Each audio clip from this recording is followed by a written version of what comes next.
Deltarune is awesome. It's freaking incredible. The storytelling is great, the art is great, the music? Don't even get me started. Move over, Ocarina of Time. Make way, Symphony of the Night. Earthbound? You can stay.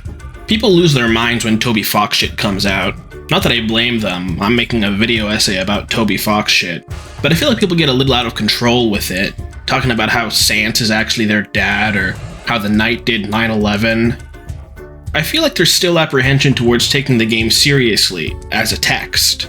There's a lot of interesting stuff here, the story's thematically rich, and if you pay attention to the themes, a lot starts to fall into place narratively. Undertale was a bit more straightforward with everything, just sort of all, remember RPGs? Don't you kill things a lot in those a lot? Not to dog on Undertale, that game also kicks ass, but it's clear that Deltarune is both looking to further discuss the themes present in Undertale, and explore beyond even those. With that in mind, I'm just going to use Undertale directly as thematic evidence, I don't even care.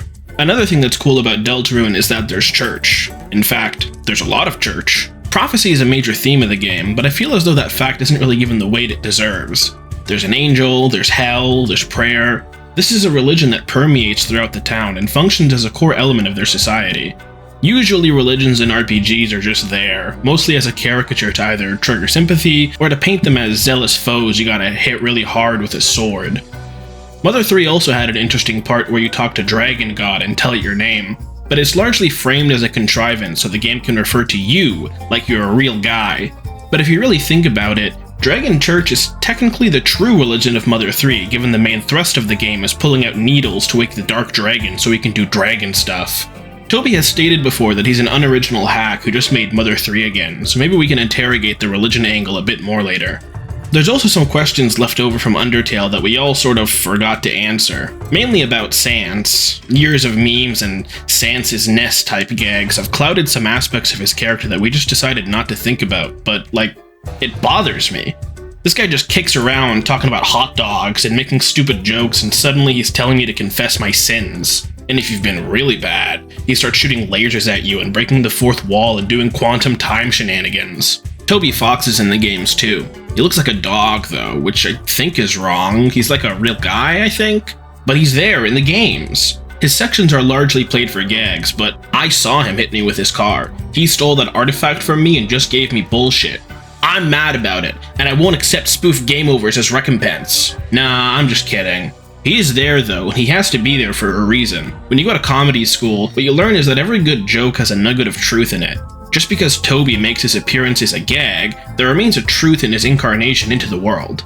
There's also Gaster. No one really knows what to say about him. He's usually perceived as some creepypasta guy, which really diminishes his actual agency in the plot at large. He's not there to make Chris and friends bleed hyper-realistic blood. He's got narrative importance this time. It's just not clear exactly how, based on the minor snippets of information we get. In order to reconcile these gaps in understanding, let's apply a framework to the plot structure and see what comes up. It's clear to me playing the game that the religion in Deltarune is Christian in spirit. From the designs of the church, even calling it a church, the importance of holy water, candlelit vigils, these aren't really rituals that tend to manifest in other Abrahamic religions. Unlike in real life, however, we can take the elements of the religion in Deltarune to be unequivocally real, given the prophecy is part of that religion, and, well, I'm there. It's a prophecy of me. So, using Christian themes, let's try to unlock the mysteries of the religion of Deltarune. A major theme in Christianity is dualism, a struggle between good and evil. The question then becomes, who is good and who is evil? The two main cosmic entities that have been shown to have the highest level of agency are Toby and Gaster, so let's figure out where they stand.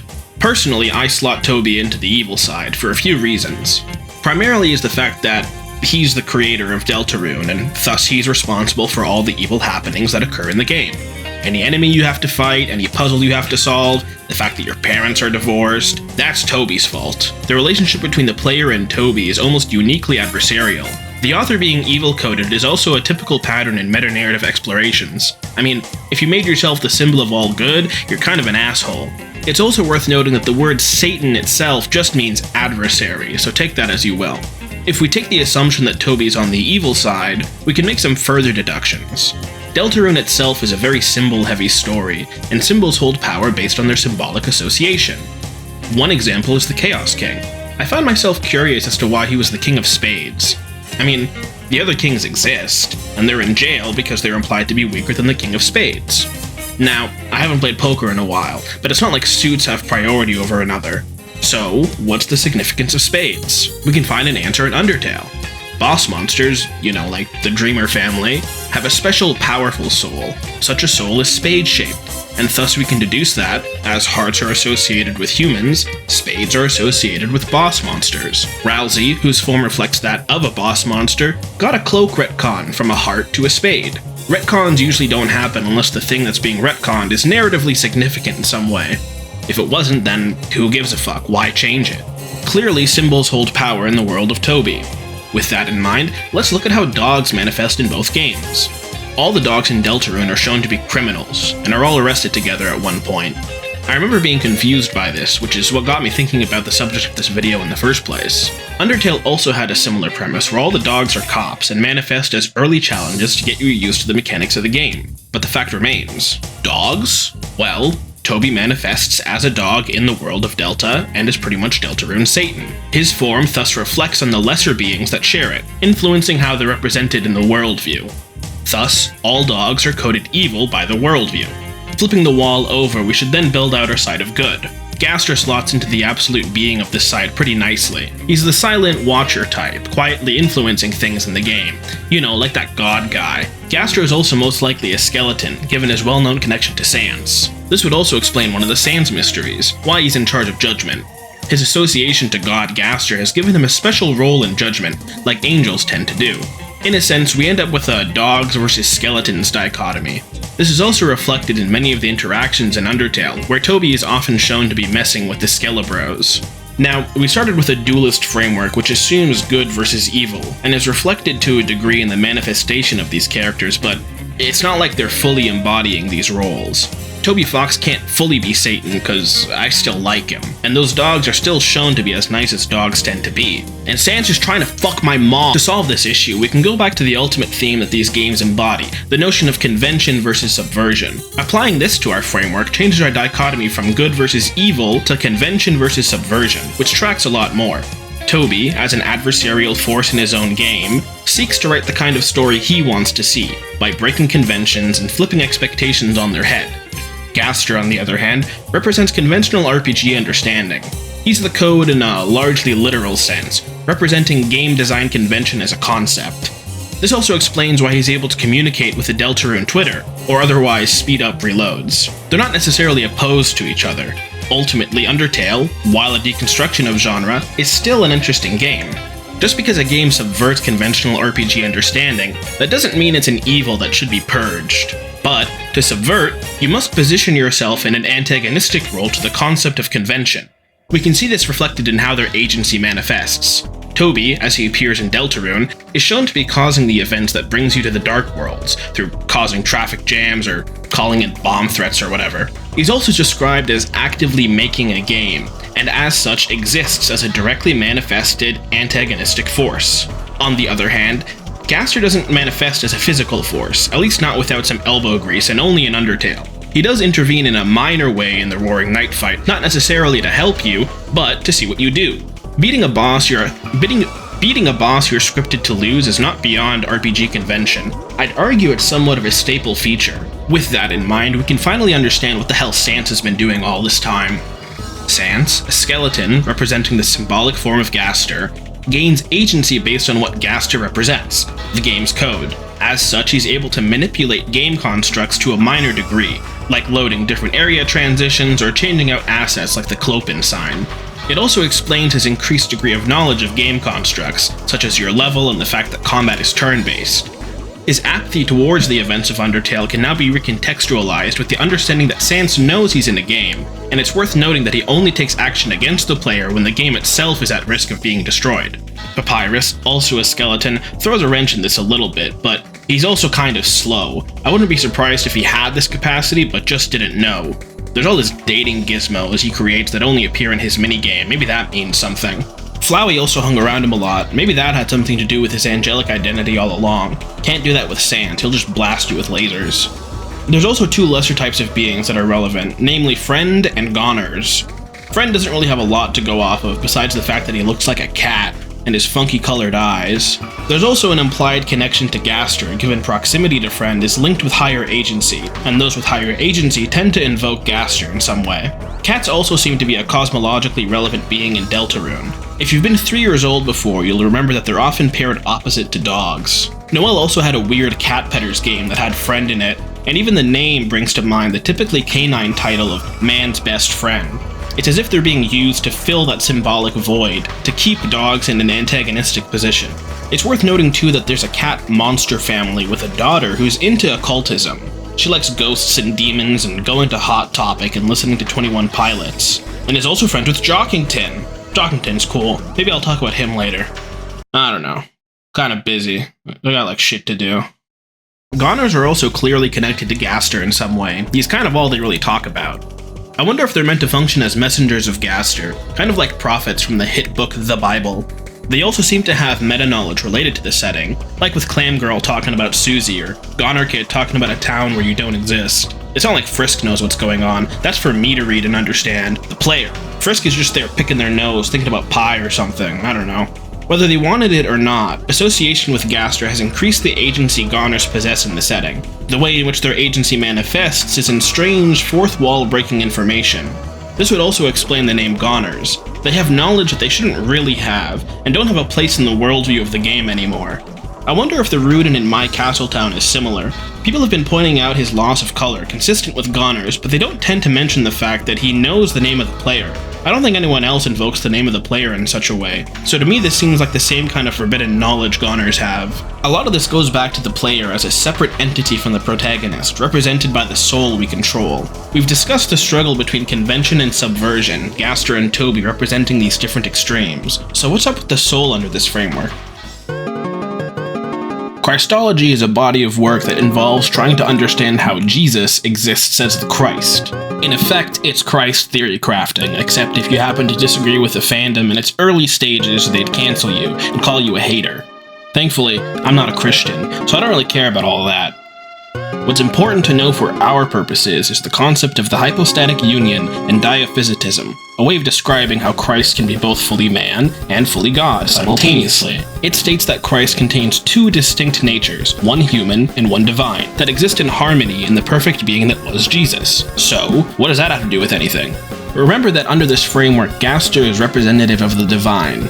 As such, the soul, largely believed to be sent by Gaster, is also associated with the divine. We can therefore place Krist in the role of the Christ. A common confusion in Deltarune is the Krist agency question. Are we controlling Krist? Do they just let us do what we want? It's not exactly clear from what we've seen so far. The relationship between the player and Krist seems to blur a little bit. When I play a game like this, I almost roleplay how I imagine the character to be. I'm Master Chief, I'm Mario, I'm John Egbert. That's why I think I've chafed against the interpretations of the soul and, by extension me, being this manipulative entity ruining Chris's life. I'm the one beating bosses and shit and trying to solve Chris's problems. I'm doing the puzzles. I did that thing with the light, that was cool. What was I talking about? Oh yeah, I argue our relationship with Krist is more similar to the dual nature of the Christ. We take control of the divine essence within Krist, while classic human Krist remains distinct from us. We issue divine commands that must be fulfilled, say, flirt, but Krist retains the free will to enact the command in the way they wish. Krist also seems to have some sort of connection to Goners, whom we've pinned as apostles of Gaster. With that in mind, I'm gonna run with the theory that Krist is a special kind of Goner, due to their possession of the divine soul. Thus, Krist is a special kind of messenger being of Gaster, which also lines up with the whole Christ figure thing. Strictly speaking, hypostatic union implies that the two natures can't be separated, but considering this is Undertale Deltarune and not the Bible, such liberties are to be expected, especially when juggling other themes such as loss of childhood, nostalgia, grief, and family trauma. We can now bring in the temptation narrative and explain it through the framework we've been building up. Biblically, the last temptation of Christ is a section of the New Testament where Satan tries to tempt Christ into sin over 40 days and 40 nights of fasting, to prove he's as fallible as man. In the tale, Jesus refused the devil's offers 3 times, that is, to turn stones into bread, to leap from the temple and trust angels will catch him, and to submit to Satan for all worldly possessions. Under our framework, Chris is in the role of Christ, and Toby is in the role of Satan. Well, What does that mean? Toby, as we explained before, is in part the embodiment of subversion itself. Therefore, the temptation here is to subvert the prophecy and by extension the narrative. Susie exists as the mechanism by which the subversion takes place, as it's been implied that she, strictly speaking, shouldn't have been part of the party. The weird route seems to be the way the story was supposed to go, whatever that means. You're playing the game closer to how you would a proper RPG, which is reflected in the sword route in Chapter 3, which serves largely as a parody of The Legend of Zelda. Chapter 3 is interesting as a whole, actually. It presents a microcosm of the wider story at play in Deltarune. Tenna in the role of Toby, and the sword route itself requiring you to avoid Tenna's subversions and play the original game. I wonder if that's why Chapter 3 was originally supposed to be longer. It's also interesting that to finish the sword route, you have to kill Pixel Tenna. I wonder if that's symbolic of removing Toby's influence in the course of the weird route. It would also explain why Gaster doesn't really give a fuck about the weird shit you do in that route too. He's Mr. RPG convention. He wouldn't care if you're just playing an RPG normally, following the prophecy as you should. The temptation narrative is thus being morally reversed. Rather than the devil tempting Krist to sin, Toby is tempting Krist to abandon the notion of RPG convention that they feel bound to ride the wave of the subversion. There is no story without sacrifice, but isn't it better to fight against such a necessity rather than submit to it? The devil's temptation becomes a good thing in a sense, providing to Krist a chance to jump ship from this insane posse they've been roped into. Again, it's worth acknowledging that Krist begins the game with the soul, before meeting Susie or anyone else. The plan was definitely for Krist to fight alone in the Dark Worlds for a bulk of the scheme, as we see in the weird route. It's also worth elaborating on a facet of the religious element of the story. This prophecy is truly part of the wider religion in Hometown, and is fundamentally a core of many of the lives that reside there. Imagine if you were a devout Christian, and then an actually real, undeniable angel shows up and tells you you're in fact the second coming of Christ and you got some crazy shit to do. What would that do to someone's perception of reality? We also know that Krist did go to church growing up, and pretty frequently. It's not so much a matter of belief after a certain point if you've suddenly gotten the nature of the divine controlling you. It would also be quite distressing if the nature of the divine started pushing you to traumatize your childhood friend. Noelle's part in this also becomes clearer too, namely how she can be convinced into going along with everything you're doing. Now, that's my analysis of the narrative elements that we've seen thus far, understood primarily through the lens of religion, at least to form a basis. We've touched on the prophecy and its associated religion, and how it factors into character motivations, as well as what it has to do with Toby and Gaster and what they symbolize. I think there's two main big questions remaining, but addressing them would require going to the loose basis speculation zone. Welcome to the loose basis speculation zone! The questions I want to try to answer have what I'd consider a shoestring level of evidence, but I'm going to try to answer them anyways because it's fun. Those two questions are, what the hell is Carol's whole deal? And two, what the hell is Susie's whole deal? I'll start in order because I think it makes more sense that way. Firstly, it's worth addressing something. Whether you do the normal route or the weird route, Carol, whom I assume you know is the one who's calling Krist, who's associated with the night as well, doesn't really have any issues with you forcing her daughter to do unspeakable acts to her childhood, or sending Birdley to the hospital for that matter. Ultimately, what I think this means is that Carol is aiming for the fulfillment of the prophecy herself. The question is, to what end? When assessing the reason for one's actions, you want to try to establish motive. In other words, what does Carol want out of life? What's pissing her off? What does she want to change? While she presents as a frigid bitch, she's clearly got some measure of affection for her family and her friends, though in that stone-like motherly way you often see in life. We can also extrapolate that the disappearance of Des was quite traumatic for her. After all, she does keep Des's room as it was, despite Des disappearing years ago. She also clearly still has affection for Rudy. Their marriage is still intact, despite the same event likely causing Asgore and Toriel to divorce. What we can establish for certain about Carol is that A, she's an extreme control freak who wants to protect her family at all costs, even if they hate her for it, and B, she currently does not have the power to control the safety of her family. Rudy is terminally ill, Des is... and Noelle is getting chummy with some weird alternative monster girl, despite being the only one she can still protect from harm. But girl bosses like Carol don't just stop at the edge of their capacity. If there exists a way to gain more power to control the things that she cares about, she'll stop at nothing to claim it. What I'm describing here is some method by which to increase her agency within the narrative, to gain the power to cleanse the illness from Rudy, and protect Noelle from ever facing the same kind of harm that may have taken Des. We know that Gaster, as pseudo-god, only got to that position through an agency-increasing situation himself, namely falling into the core and shattering across space-time. We also know that the soul itself is an agency-increasing artifact. That's why Spamton wanted to kill Krist and take it from them. He reached a level of agency where he could see the wires controlling him, he knew heaven was watching, but he didn't have the agency to break free without the soul. The bunker is also clearly indicated as a special important place with strange happenings, and that the prophecy has some portion that's distressing enough to make Susie have a minor breakdown. With these scraps of evidence and biblical allegory, I'm gonna predict that Carol is aware of some ritual that requires the sacrifice of the flesh for some form of salvation, which I'm gonna presume in the language of Deltarune will be an increase in agency. Such an event is likely taking place, or will take place, within the bunker. We do see the doors to it open for Krist at the end of the 3rd chapter. If you think about it, Christ's crucifixion and subsequent sacrifice for the salvation of humanity was, in and of itself, an agency-increasing event. He went from someone with largely human capacity, besides being really good at fishing and making wine, to someone who can save every human being who believes in him. I'd predict that the weird route is leading to some sort of sacrifice of the flesh by Krist. That would explain why, when they look at the Shadow Crystal, objects that show possible futures, one of the flavor texts note that their hand can't be seen through the glass. It would also parallel Susie's quote during the night fight about being able to go on and fight so long as Krist has a hand to lift her up with. In short, Carol wants to become God herself, which will give her ultimate agency to protect those she wants to protect. To achieve such a goal, she is willing to put her daughter under extreme duress, and use Krist like the vessel they are for her own twisted gain.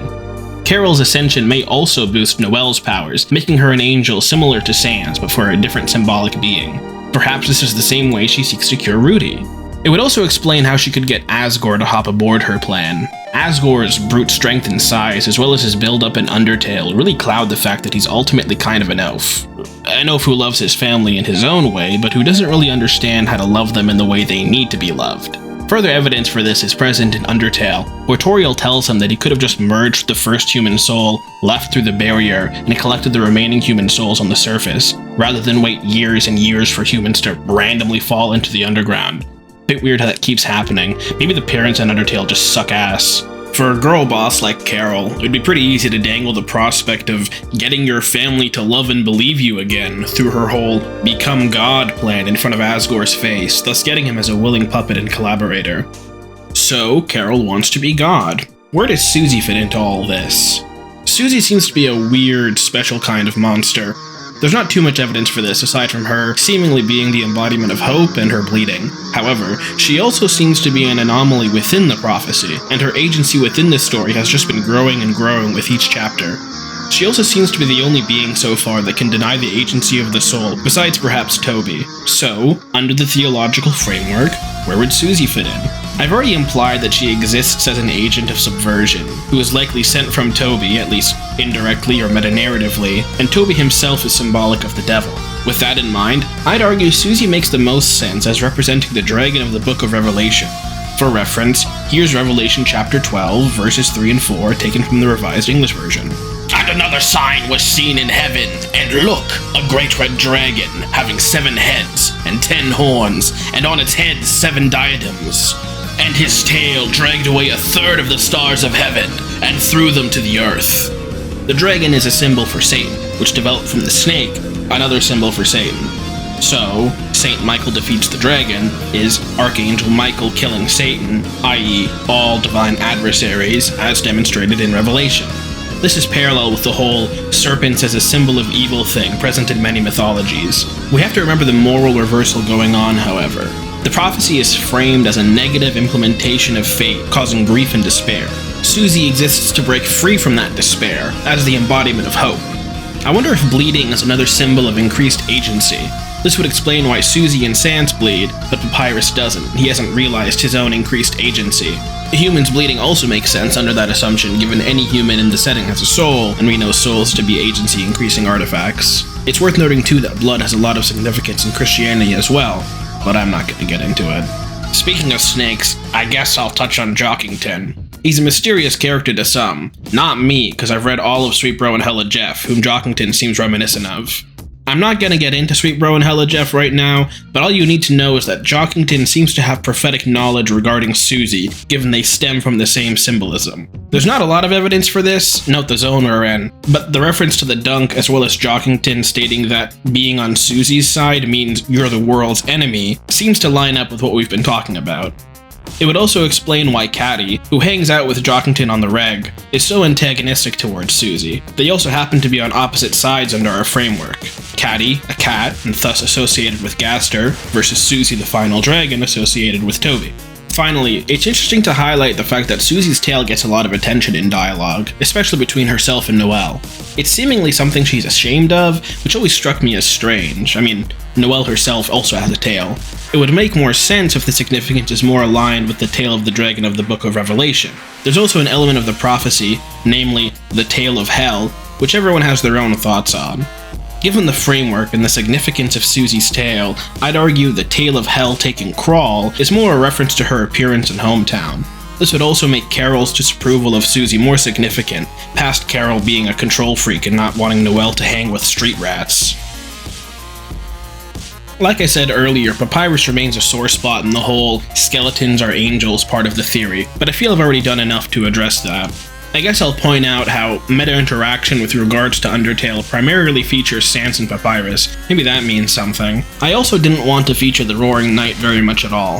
The framework doesn't really have proper place for a character whose identity we're not even sure of, though with the minimal evidence available, I would argue that they would slot into a role opposite that of Susie's. I guess Saint Michael? There's other videos that elaborate on this more, like the fact that the title of Roaring Knight is technically applied to multiple people who aren't the actual Roaring Knight we fight. The big R Roaring Knight, I'd say, without any evidence, is Dessa's Dark World form left without her Light World self to stabilize it, leading it to be more of an animalistic being as we see in our encounters with it.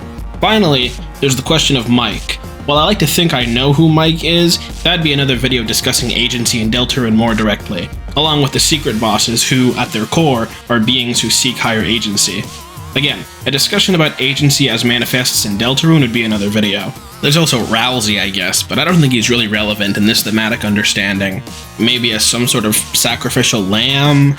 I don't know. He's pulling more than enough weight with the other themes as is. So, those are my thoughts. Under this framework, we get answers as to who Gaster is, why Toby exists diegetically in Deltarune, more specifically with more plot-relevant agency than he appears with in Undertale, what Sans's whole deal is, the Krist agency question, as well as why they put up with all this shit, and we also get more stable footing by which to speculate on the rest of the game, including Susie's relevance. As with all things, it's worth taking everything I've said with a grain of salt. Ultimately, while I'm doing my best to make my deductions track based on literary analysis, it's still speculation on what's likely to be less than half the game.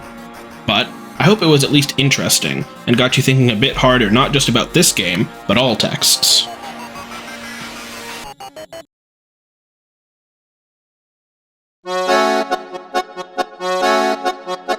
I wonder if Susie is the culmination of Toby being like, hey, you remember the Dark Dragon in Mother 3? What if it was your party member? The Dark Dragon always had this air of mystique around it. Despite being the major MacGuffin you're pulling needles out of, you barely get a glance at it. As a kid, that really gets your brain pumping, thinking about what's going on in that cutscene that just went to black. Thematically, the Dark Dragon also seems to be an embodiment of hope, given that the dragon grants the deepest desire within the heart of the individual who pulls the most needles from it. But it's kind of scary too, you know, given it's called a Dark Dragon. It's like in real life, when you have no idea if the thing you hope for will ultimately lead to a conclusion you'll actually be satisfied with. I wonder too if Susie's characterization is loosely based off of Porky. In Earthbound, there is this great interplay between Ness and Porky. Porky is presented as a tragic victim of parental abuse, which shapes his worldview and the way in which he engages with others. There's moments where he seems to show a flash of innocence, and it seems possible he'll change for the good, before he decides to regress and become even more evil. The expectations Porky has built up for himself based on how he learned to live seem to bind him to become the villain he is in Mother 3. This is ultimately what makes Porky's appearance in Ness's Magicant all the more tragic, as it's revealed that Ness just wanted to be normal friends with Porky, and it was just Porky's own demons that kept him from that relationship. Earthbound has a prophecy in it too, a detail that often gets missed when discussing the game. Porky even says, 3 boys, he said? I'm not one of those 3, am I? 'Cause I'm not into that kind of thing at all. The dialogue here I find very reminiscent of Susie's general sentiment towards prophecy, and generally speaking, Porky's character profile seems to line up a lot with what we suspect is going on with Susie's home life. To reiterate, and as addendum, Deltarune seems to be fulfilling two desires long held by many Earthbound fans such as myself. What if Porky was your party member, and what if we got to see more of that cool dark dragon we spent the whole game talking about? In the end, we get the composite character of Susie, with a Porky home life and a dark dragon cosmic destiny. Mother 3 also had this cool ending section after the dark dragon awakens where you, the player, get to walk around and talk to everyone who is just like, wow, you see that dark dragon? That was scary, huh? And you can't say anything because they can't hear you because it's just a video game. The cast directly thanks you, the player, for fixing everything and making sure everyone made the right choices in battle. The game even references that you both live in different worlds, and that your world probably sucks shit compared to the one you just saved with Lucas and friends. A lot of this sounds similar to themes present in Deltarune, but I'm just gonna end the video now. You figure it out.